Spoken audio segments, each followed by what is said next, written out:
안전뱅이 치유와 그 표적적 의의. 안전뱅이 치유와 그 표적적 의의라는 이런 제목으로 오늘 본문 말씀을 같이 상고하며 은혜 받기를 원합니다.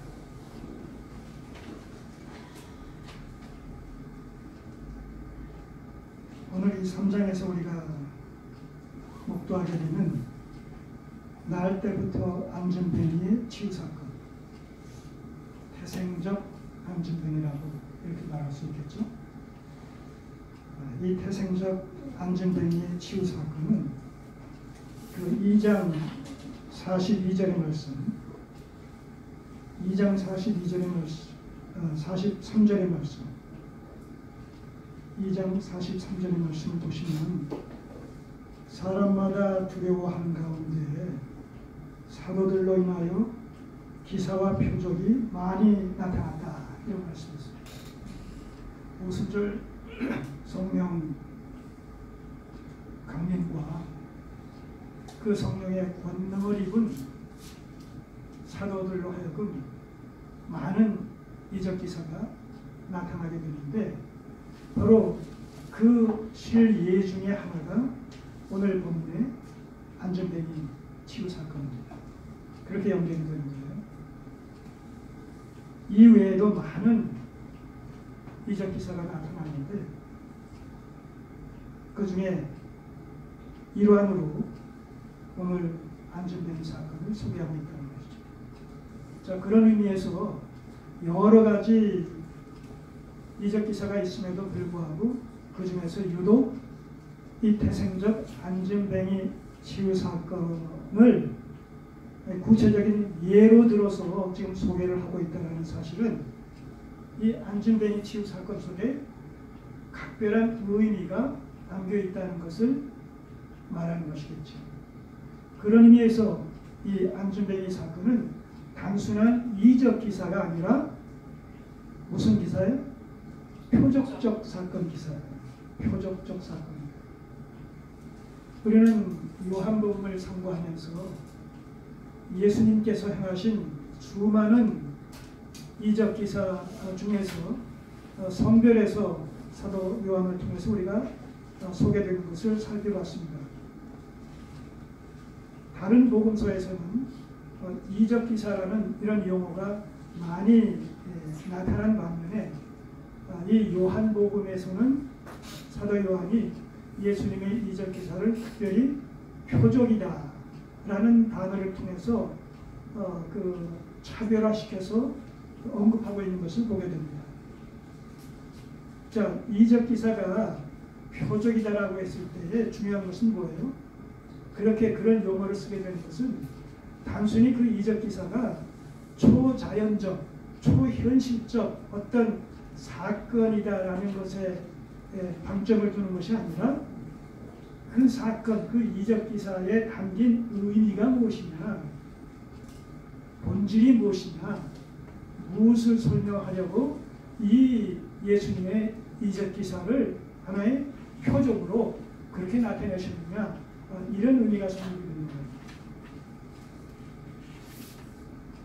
자, 사도행전에서 사도 요한이 예수님의 이적 기사를 갖다가 표적적 기사다, 표적이다 라고 했을 때에 그 이적 기사, 여러 이적 기사가 함의하고 있는, 내포하고 있는 그런 본질, 본의는 여러 의미가 있겠지만 그래서 하나로 규합한다면 뭐라고 말씀드렸죠? 예수 그리스도는 그리스도다. 예수 그리스도는 그리스도다. 메시아다. 구약의 선지자들을 통해서 수없이 반복해서 약속되어 온 메시아의 당사자가 예수 그리스도다라는 사실을, 그 메시아가 어떤 사역을 할 것이다 라는 이런 그 선지자들의 구체적인 그런 그 내용들이 예수 그리스도에게서 구체적으로 적용되는 것이죠. 시행이 되죠. 죽은 자를 살리고 눕는 자를 고치고 안전뱅이를 일으키고,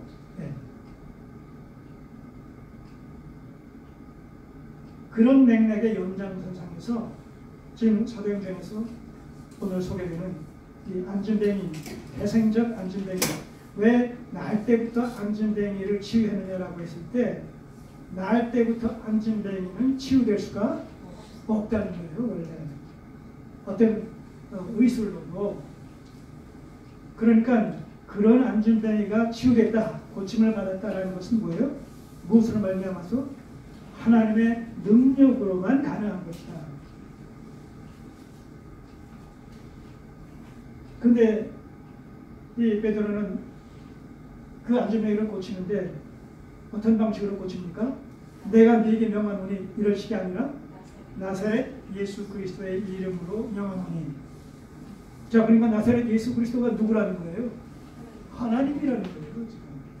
나사렛 예수 그리스도가 그의 이름으로 안진뱅이를 고쳤다는 얘기는 하나님만이 그 일을 하실 수 있는 것으로 말미암아서 예수 그리스도는 곧 하나님이시다, 곧 메시아다라는 사실과 뭔가 이퀄이 등식이 성립됩니다.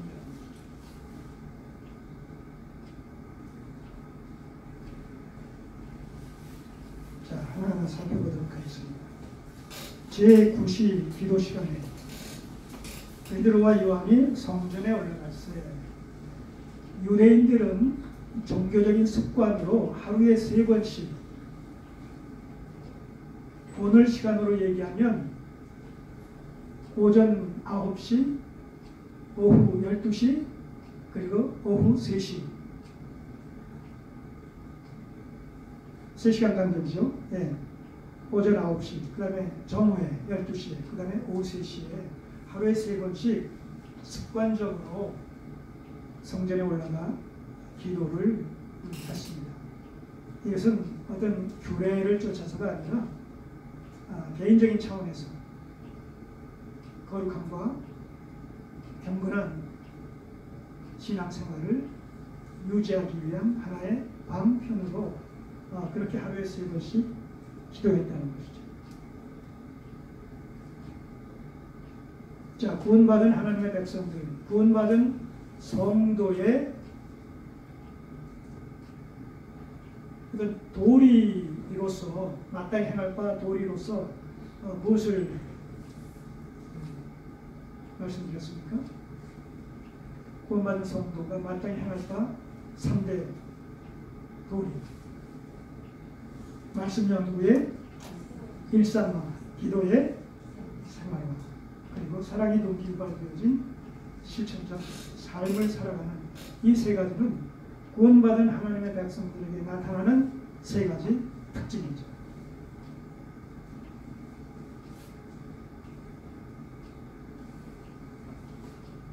적어도 우리가 성경을 영적 양식으로 정기적으로 읽고 묵상해야 됩니다.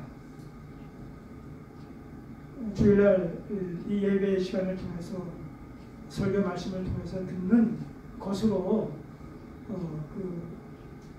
좋게서는 안 된다는 것이죠.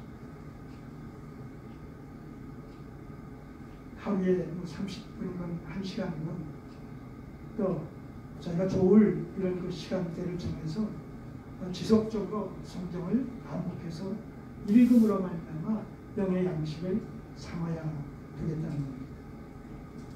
또 읽기만 하지 말고 읽고 그것을 묵상하는, 나름대로 묵상하는 그런 습관도 아울러 가질 필요가 있죠. 이런 것은 매일에 반복되어지는 그런 그 행동을 통해서 자연스럽게 체득되어지고 체화되어지는 것이죠. 같은 행동이 반복되어질 때 그것은 하나의 습관으로 자리를 잡게 되는 것입니다. 이 성경을 읽고 묵상하는 것뿐만 아니라 또 그것과 아울러서 기도하는 이 기도 생활도 우리가 생활시켜야 되는 것이죠. 각자 나름대로 나는 하루에 몇 번, 몇 시에 기도하겠다. 일어나서 또 잠자기 전에 또 식사 이런 건 기본적이고 그 외에 따로 10분이건 20분이건 조용한 시간을 마련해서 기도를 통해서 하나님과 영으로 교통하고 교제하는, 교감하는 이런 시간이 필요한 것이죠. 여러분, 그런 것들이 아무것도 아닌 것 같아도 그것이 반복되어지고 또 이렇게 체득이 되어질 때에 그것이 엄청난 영적인 능력으로 나타난단 말입니다. 정작 우리 앞에 어떤 고난과 시련과 핍박과 박해 같은 것들이 주어질 때 우리도 모르는 사이에 그렇게 습관화되어졌던 그런 그 경건과 거룩을 추구하는 그 삶의 어떤 패턴이 그런 어려움들을 넉넉히 감내게 하는, 극복하게 하는 그런 힘의 원천과 능력으로 작용할 수가 있다는 겁니다. 우리의 믿음의 선배들이 그런 삶을 다른 사실을 살아간 사실을 우리가 성경을 통해서 볼 수가 있는 것이죠. 그래서 이 베드로와 요한을 비롯한 이런 그 다른 사도들도 습관을 쫓아서 하루에 3번씩 기도를 하는데 거기에 따라서 제9시 오후 3시죠. 베드로와 요한이 성전에 올라갑니다. 기도하기 위해서. 근데 거기서 어떤 사람을 만나냐 하면 나면서 안진뱅이 된 사람을 만나게 되는 것이죠. 나면서 안진뱅이 된 자를 사람들이 밀고 나니 이 태생적 안진뱅이니까 스스로 자력으로 움직일 수 없잖아요. 걸을 수가 없잖아요. 그러니까 뭐 형제들이건 친구들이건 그를 잘 아는 주변 사람이 늘 같은 시간에 그를 메고 와서 그 성전 미문이라는 성전 문 앞에다가 내려놓는단 말이에요. 왜요? 거기서 구걸하라고. 이 안진뱅이가 육신의 생명을 보존할 수 있는 유일한 수단과 방편이 있다면 뭐겠습니까? 구걸밖에 없다는 거죠. 사람들의 불쌍히 여김을 받는 동정심을 유발시켜서 적선을 받는 방식 외에는 자신의 육신의 생명을 보존할 수 있는 다른 길이 없었던 거예요. 그럼에도 불구하고 그 성전 미문이라는 여러 성전의 문이 있는데 그 중에 하나의 이름이 미문이에요. 미문은 아름다운 문이라는 거예요. 아름다운 문. 그런 이름이 붙어있는 문인데 그 거룩한 성전 앞에 계속해서 이 안진뱅이가 앉을 수 있는 이유 중에 하나가 뭐냐면 그에게 적선을 한다, 그에게 동정심을 베푼다라는 것은 유대인들의 생각에 하나님 앞에 큰 덕을 쌓는, 공덕을 쌓는 그런 의미로 또 이해가 되어졌기 때문에 가난한 자, 불쌍한 자를 갖다가 동정해야 되는 것의 어떤 그 당위성이 또 율법이나 이 규례에 요구되고 있기 때문에 그렇게 함으로 말미암아서 자기가 그런 어떤 공덕을 쌓는 그런 하나의 계기가 되어진다라는 그런 의미에서 누이 좋고 내부 좋은 이런 상황이 되어집니다. 구걸하는 안진뱅이 입장에서는 용이하게 구걸할 수가 있고 또 그 성전 민문을 통해서 성전에 들락거리는 사람들은 그에게 적선을 함으로 말미암아 공덕을 쌓는 그런 셈이 되니까 피차 윈윈이 이루어진 것이라고 할까요? 네. 그런 의미에서 그 성전 미문 앞에 늘 안진뱅이는 자리를 잡고 있었고 들락거리는 그런 유대인들에 의해서 그 도움을 받으며 그들은 그들대로 또 하나님 앞에서 덕을 쌓는 이런 그 쌍방간의 유익을 얻는 이런 상황이 계속 반복되고 있었다는 것이죠. 이는 성전에 들어가는 사람들에게 구걸하기 위하여 날마다 미문이라는 성전문에 두는 자라. 자, 그가 베드로와 요한이 성전에 들어가려 함을 보고 구걸하거든.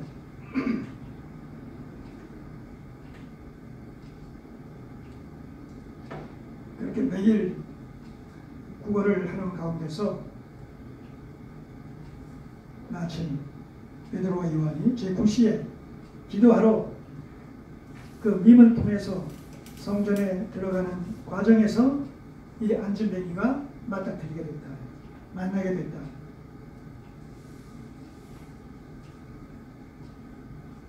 자, 4절에 베드로가 요한으로 더불어 주목하여 가로되 우리를 보라 하니. 자, 다른 사람들은 지나가면서 그냥 동전 한 입 던져주고 가겠죠. 네, 습관적으로 타성에 젖어서 오늘도 이 사람 나왔구나 그러면서 의뢰인 그렇게 행했던 대로 습관적으로 동전 한 입 던져주고 그냥 갈 거예요. 갔단 말입니다. 근데 이 베드로와 요한은 주목하여 가로되 우리를 보라. 특별한 관심을 보이는 거예요. 멈춰서서 여보시오, 나를 좀 똑바로 쳐다보십시오. 관심을 가지고 어떤 애정을 가지고 유독 남달리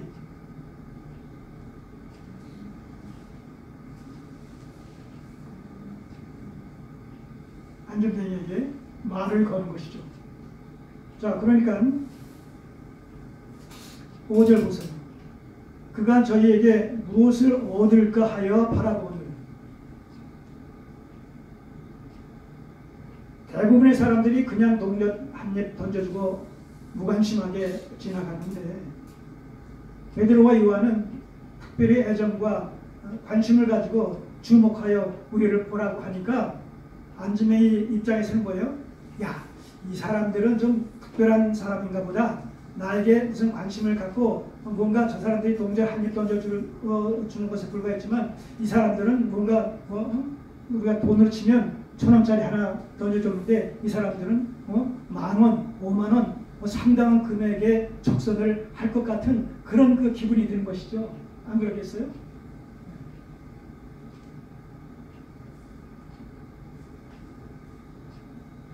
오늘 운이 참 좋은 날일 수도 있겠구나.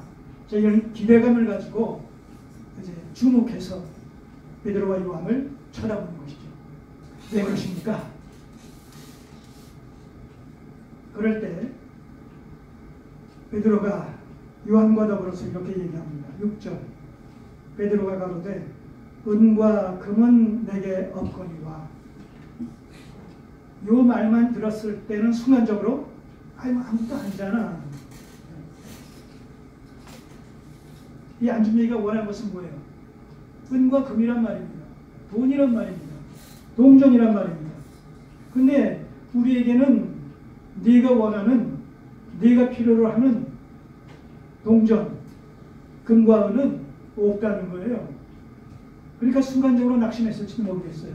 그러나 이 말을 우리가 문맥을 보게 되면 그 말에 은과 금은 없으나 라고 말했다고 해서 낙심하거나 뭔가 좌절할 틈도 없이 이내 그 다음 말이 나오는 것이죠.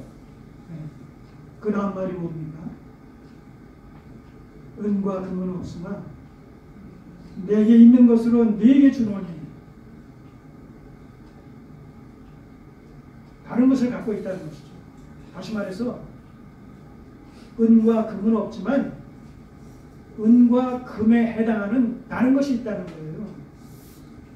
베드로와 요한은 일반 사람들이 갖고 있는 금과 은과 금은 없지만 그들 나름대로 그 이상의 금과 은 이상의 보물을 갖고 있다는 겁니다. 그것이 뭐예요? 예수 그리스도. 베드로와 요한에게는 예수 그리스도가 은과 금보다도 더한 보배요, 더한 보물이었다는 겁니다. 빌립보서 3장 8절에 보면 지금까지 내게 유익하던 모든 것을 해와 배설물로 여겼다는 거예요. 왜냐하면 예수 그리스도를 아는 지식이 가장 고상한 것임을 알았기 때문에. 우리는 어떻습니까?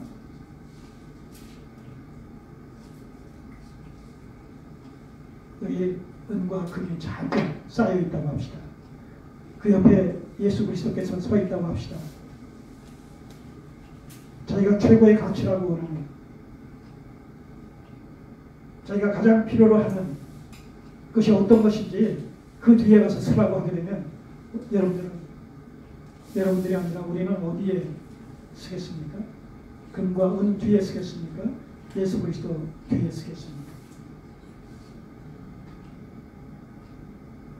성경에서 내가 유익하는 그 모든 것보다 예수 그리스도께서 최고의 가치와 보물로 여겨지기 때문에 지금까지 최고라고 알았던 그 모든 것들을 해와 배설물로 해로운 것과 그야말로 똥오줌처럼 그렇게 여길 수 있었다는 가치적인 측면에서 그렇게 고백하는 빌립보서 기자 사도 바울의 고백이 오늘 우리의 고백이 되어져야 된다는 말입니다.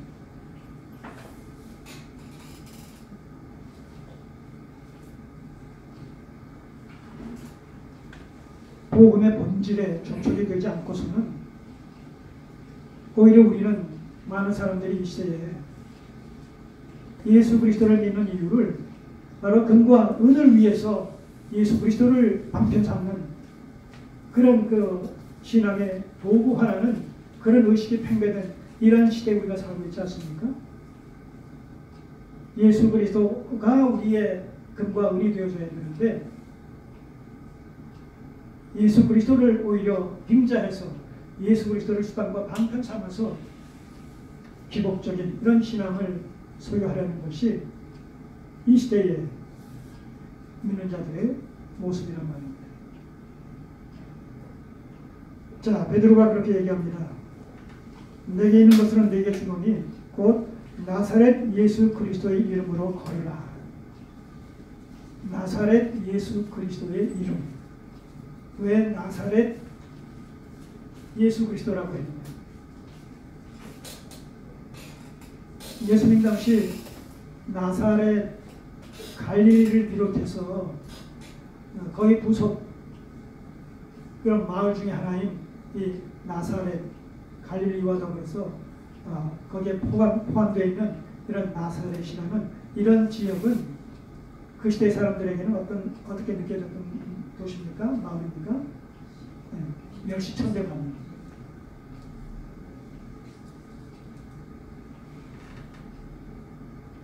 그래서 빌립이 우리가 메시아를 만났다 나사렛 예수시다라고 했을 때 너다 나에게 뭐라고 합니까?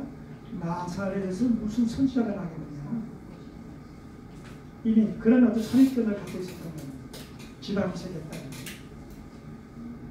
자, 그러니까 나사렛 예수 그리스도의 이름이다라고 하는 것은 너희들이 멸시천대했던 그 나사렛에서 나신 예수, 그래서 그가 메시아임에도 불구하고 메시아로서 인정받지 못했던, 인정하지 않았던 그 나사렛 예수님을 하나님께서 죽은 자 가운데 살리심으로 말미암아 주와 그리스도가 되게 하셨다는 얘기예요. 너희는 멸시천대했지만 하나님께서는 그를 주와 그리스도로 삼으셔서 그의 이름의 능력으로 말미암아 지금 이 안진뱅이를 고쳐 주심으로 말미암아서 예수 그리스도야말로 명실상부한 구약에 예언된 메시아의 당사자이셨다라는 사실을 여기서 강조하는 것입니다.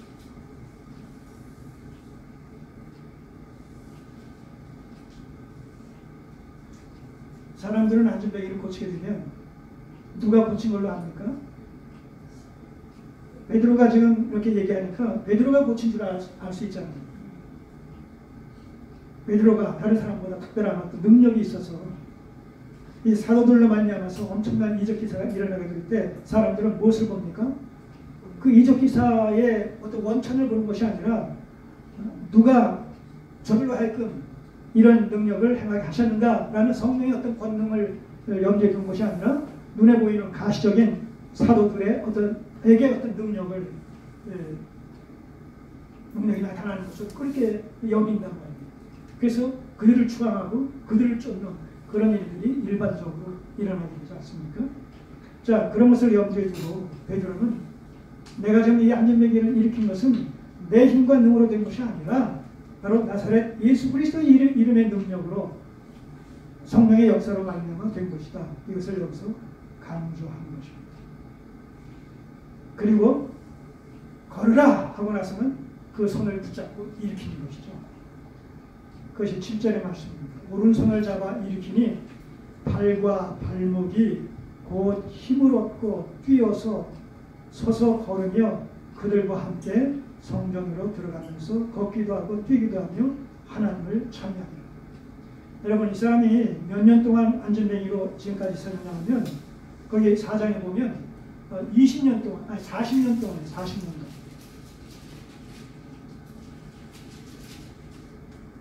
그 4장 22절을 보시면, 4장 22절을 보시면 이 표적으로 병 나은 사람은 40여 세나 되었더라.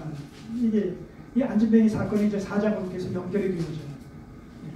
40년 동안 안전뱅이 노릇하던 그 태생적 안전뱅이가 예수 그리스도의 이름으로 일어나라, 걸으라 하면서 베드로가 손을 붙잡고 일으켰을 때 그 자리에서 일어났다는 것이죠. 발과 발목에 힘이 들어가면서 뭐 이번에 뭐 작은 수술이었지만 전신 마취가 아니라 이제 하반신 마취를 하고 수술에 임했는데 그 기분 썩 좋지 않더라고요. 네. 의식은 말짱한데 이 하체를 전혀 움직일 수가 없는 거예요. 그런 어떤 교통사고나 부의 사고로 이런 그 신경이 척추신경이 손상돼서 그런 부분적으로 마비된 그런 장애인들이 만약 있지 않습니까? 그거 이해하겠더라고요. 내 의지로 전혀 뭐 발가락 하나 뭐 하나 이 하체를 전혀 어떻게 컨트롤할 수가 없는 거예요. 휠체어 타시는 분들이 이런 상태로 휠체어를 타고 남의 도움을 의지할 수밖에 없고 그런 것이구나, 이런 걸 생각해 봤는데, 바로 이 안전뱅이 40년 동안 그 안전뱅이 노릇을 했다라고 했을 때 전혀 그 하체는 자기 의지로 움직일 수 없는 그런 상황이지 않았겠습니까? 그런데 일어나라, 걸으라 하면서 일으켰을 때 정상적인 사람같이 그렇게 벌떡 일어났다는 것이죠. 뛰고 걸으면서 함께 더불어 성전으로 들어가면서 어떻게 했다고요? 하나님을 찬미했다는 것이죠. 물론 이때 하나님을 찬미한다는 것이 단순히 나았다라는 사실에 대한 감격과 기쁨에서 하나님을 찬송하는 그런 것일 수도 있지만, 그러나 우리는 더 나아가서 그 이면에 그런 말미암아 이제 베드로와 요한에 의해서 증거되어진 그 예수 그리스도를 믿음으로 말미암아서 구속함을 받는 그런 그 영적인 기쁨과 감격의 참이다라는 것까지 우리가 포괄적으로 생각할 필요가 있는 것이겠죠. 자, 여기서 우리가 중요한 사실 하나 발견하게 되는 것이, 이런 그 구원을 받게 됐을 때에 주어지는 영적인 기쁨과 감격과 희락이 있다는 겁니다. 그래서 하나님을 믿는 신앙은 궁극적으로 우리의 영혼이 그리스도 안에서 구속함을 받았다는 사실의 터 위에서 기독교 신앙과는 성립된다 하는 것이죠. 이것을 무슨 구원이라고요? 무슨 신앙이라고 한다고요? 구원론적인 신앙입니다. 구원론적인 신앙. 그런 의미에서 기독교 신앙은 그리스도 안에서 베풀어 주신 하나님의 구속의 은혜가 전제되지 않은, 하나님의 구속의 은혜가 배제된 기독교 신앙은 존재할 수도 성립할 수도 없는 거예요. 어떤 계기로 말미암아서 기독교에 접촉이 됐다손 칠지라도 기독교 신앙관을 정립해야 되는 문제와 관련해서는 불가피하게 그리스도를 통해서 이끌어 주신 하나님의 구원의 은혜에 접촉이 되어져야 된다는 거예요. 구원의 은혜를 덧입어야 된다는 거예요. 그랬을 때 내가 죄 사함을 받고 의롭게 되어지며 정말 구원을 받아 하나님의 자녀가 될 것이다 아니라 됐다라는 이 사실을 말씀을 통해서 확인하게 되고, 그것을 확인하게 될 때 거기서 말할 수 없는 영적인 감격과 기쁨과 감사와 찬양이 나오게 되는 것이죠.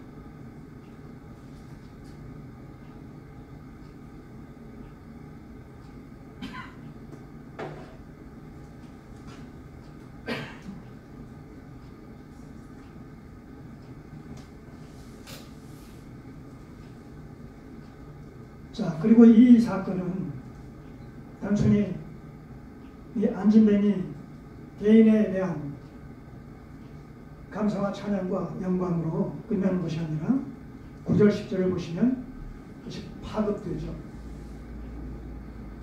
그 영향이 주위 사람들에게. 자, 9절 보시면 모든 백성이 그 걷는 것과 및 하나님을 찬미함을 보고 그 본래 성전 미문에 앉아 구걸하던 사람인 줄 알고, 그렇잖아요. 얼굴은 이미 익히 알고 있을 거 아니겠어요? 아니, 이 사람 안진뱅이 아니야. 근데 어떻게 된 거야? 일어났어. 정상적인 그런 그 사람의 그 모습을 보고 얼마나 놀랐겠어요? 어떻게 된 거야?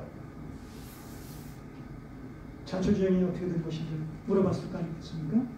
그리고 이제 그런 소문이 쫙 퍼지지 않았겠어요? 그 본래 성전 미문에 앉아 구걸하던 사람인 줄 알고 그의 당한 일을 인하여 심히 기이 여기며 놀라니라.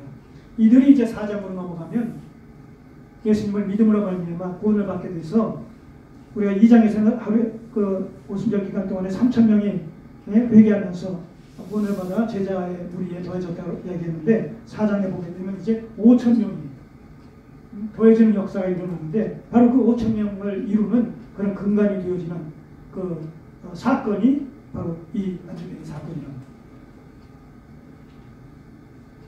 자, 그러면 이제 결론적으로 한번 정리를 합시다. 그러면 이 태생적 안진뱅이를 베드로가 나사렛 예수 그리스도의 이름으로 고쳐주었는데, 이것이 이적 기사로서의 강조점보다도 표적적인 의미가 강조되는 이유가 뭐냐? 왜 유독 이 사건을 사도들을 통해서 많은 성령의 권능의 역사가 일어났음에도 불구하고 이 안진뱅이 사건을 이 3장에서 구체적인 하나의 예로 들어서 지금 소개를 하고 있느냐라고 했을 때, 여기에 담긴 표적적인 그런 그 의의가 있다는 것이죠. 그것이 뭐예요? 우선 말씀드린 대로 나사렛 예수 그리스도의 이름으로 그가 고침을 받았다는 거예요. 그러면 나사렛 예수 그리스도의 이름으로 고침을 받았다라는 사실은 지금 실제 나사렛 예수 그리스도는 어디 계십니까? 육신적으로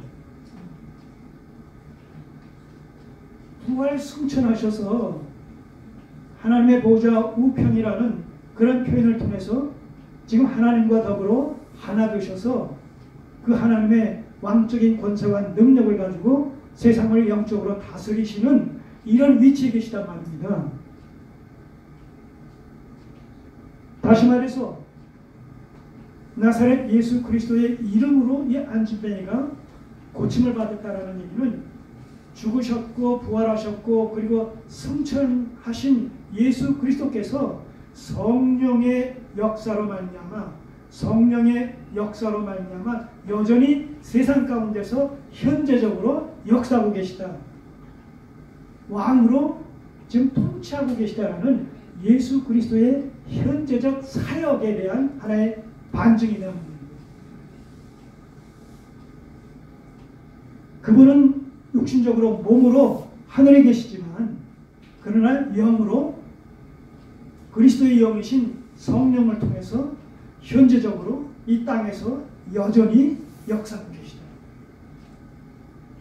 하나님의 예수 그리스도의 현재적 임재와 사역이죠. 자, 이 말씀을 들을 때마다 제가 어떤 성경 구절을 예로 듭니까? 계시록 2장 1절과 7절의 말씀 아닙니까? 부활하신 예수 그리스도께서 7 금촛대를 가지시고 7 촛대를 가지고 7 자, 거기 한번 보시죠. 계시록 2장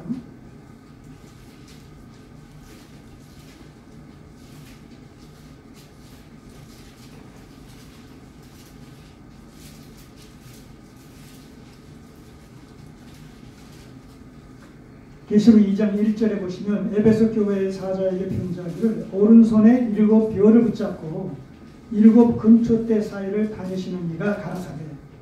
이게 뭐냐면 1장에서 부활하신 예수 그리스도의 다양한 모습을 묵시적으로 묘사하고 있는데 그 부활하신 예수 그리스도의 한 모습, 특별히 에베소 교회와 연관되어져서 부활하신 예수 그리스도의 모습을 이렇게 묘사하고 있단 말입니다. 묵시적으로 에베소 교회 사자에게 편지하기를 오른손에 7 벼를 붙잡고, 오른손에 7 벼는 바로 7 교회 지도자들을 얘기하는 거예요. 7 벼를 붙잡고 7 금촛대 사이. 여기서 7은 완전수예요. 그러니까 모든 교회를 얘기하는 거예요. 모든 하나님의 교회의 지도자들을 오른손으로 붙잡고 친히 그 교회를 주관하고 계신 부활하신 예수 그리스도의 모습인데, 이 부활하신 예수 그리스도의 묵시적인 모습이 그 7절에 보시면 무엇을 얘기하냐면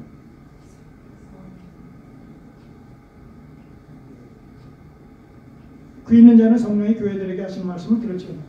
자, 이 부활하신 예수 그리스도께서 이 교회를 지금 다스리고 계시는 이 모습을 통해서 모습을 가지고 결론은 어떻게 되느냐? 그 있는 자는 성령이 교회들에게 하시는 말씀에 귀를 기울이라는 거예요. 그러니까 여기서 뭐예요? 부활하신 예수 그리스도가 이 땅에서 지금 강림하신 성령의 역사로 말미암아 예수 그리스도의 사역이 현재적으로 뭐예요? 계속 지금 수행되고 있다는 것을 의미하죠. 그 성경 예수 그리스도 이 성령을 하나님의 영과 그리스도의 영이라고 얘기하지 않습니까? 지금 그리스도께서는 몸으로 하나님과 더불어 함께 천상에 계신다고 우리가 설명할지라도 영으로는 이 땅에 보혜사 성령을 보내주신다고 말씀하셨던 그 오순절 강림하신 성령으로 말미암아 여전히 이 땅에서 교회 속에서 역사하고 계시다는 것이죠.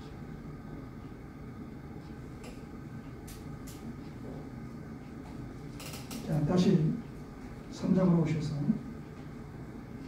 그런가 하면 이 안진뱅이가 고침을 받은 이 사건은 지금 나사렛 예수 그리스도의 이름으로라는 이 표현 속에서 예수 그리스도의 구속 사건을 통해서 예수 그리스도께서 구속 사역을 완성하심으로 말미암아 부활 승천하셨다는 얘기는 구속 사역을 완성하셨다는 얘기 아니겠습니까? 구속 사역의 완성으로 말미암아 이제는 누구든지 예수 그리스도를 믿음으로 말미암아서 죄의 사함을 받고 의롭게 되어지고 구원을 받게 되는 새 창조의 시대가 도래했다는 것을 의미한다는 거예요. 새 창조의 시대. 정말론적인 하나님의 나라가 이 땅에 임했다는 것이죠. 현재적으로. 자, 우리가 창세기 1, 2, 3장을 언약적 구속사건에 입각해서 배우면서 그 창세기 1, 2, 3장에서 나타난 세 가지 뚜렷한 이 언약적 주제들에 대해서 누차 배운 바가 있어요. 그 창세기 1, 2, 3장에 나타난 구체적인 이런 하나님의 구속사역의 그 패러다임이 뭐냐라고 했을 때 그 주제가 창조, 타락, 그 다음에 뭐예요? 구속. 그러니까 구속으로 말미암아서 어떻게 된 거예요? 재창조가 이루어지는 것이죠.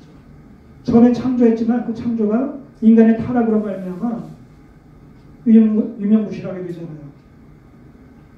그 인간이 타락이 주어지고 그 타락한 인간을 하나님께서 구속하심으로 말미암아